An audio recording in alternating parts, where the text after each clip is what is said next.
Hi mga kapangarap, nandito na naman po tayo sa ating inabangang teleseryeng Abot Kamay na Pangarap.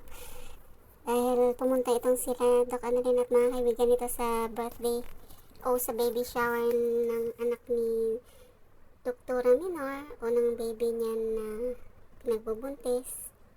Hindi nila inasahan yung pagdating ni Doc Zoe doon, kung kaya itong si Annalyn na nakatay biglang binangga ito ni Zoe at muntik ng nangudlod itong si Annalyn at nagulat itong sila Doc Ray at sinabihan nito si Zoe na bakit niya ginawa yun. Sinabi nito na parang harang daw ito sa danan mo kaya binangga niya ito. At ayun na nga, ito naman si Lynette sa coffee shop kung saan pupunta sila ni Aling Susan. Bigla may bumangga sa kanyang babae at naputapunan siya ng kape at ayun dali-daling lumabas itong babae at I'm sure ito yung anak ni Chantal aka Moira.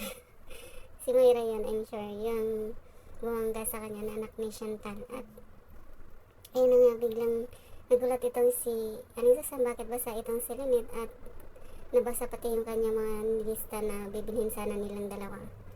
Samantala may mga pa-games na at ayan na nga, gustong magpag-partner itong si Zoe sa kay Annalyn kung kaya't sila na lang daw ang mag-partner. At ayun na nga, yung ibang mga kasama nila may mga partner na din. At nang nag-umpisa na yung mga laro, marami na mga games at nung time na nila Doc Annalyn na yung marshmallow ito transfer sa isang plate, ang lahat ay excited at sobrang saya at nagsisigawan nang biglang hinawakan ni Doc Zoe ang ulo ni Annalyn at ninudngod dito sa plato at sobrang gulat itong si Doc Annalyn kung kaya napasigaw ito.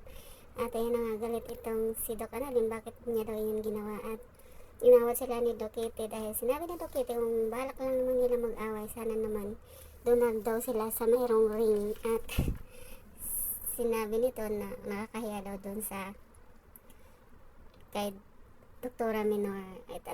Ito namang si Annalyn nagsumbong sa kanyang daddy RJ at pati na din sila nito nakikinig. Nang biglang dumating itong si Zoe, sinabi nito na naunahan daw siya nito at nakapagsumbong na pala daw ito. At ayun na nga, galit itong si Zoe dahil parang si Annalyn yung kinakampihan ni Dr. RJ, pero sinabi din ni Dr. RJ na talagang mali din yung mga ginagawa ni Zoe at naaalis na sana itong si Zoe. Bilang hinawakan ni Lynette yung kamay nito at sinabihan nito na mag-sorry sa kanyang anak, pero walang balak mag-sorry itong si Zoe at sinabi ni Lynette na kung ayaw niya mag-sorry, titigilan niya daw yung anak niya at wag daw laging ginaganon daw ni Zoe. Kung kaya't nasabi din ni Lynette na kung hindi dahil sumama ito sa kay Dax, hindi sana nangyari kay Dax yan at hindi rin nawala yung baby sa kanya.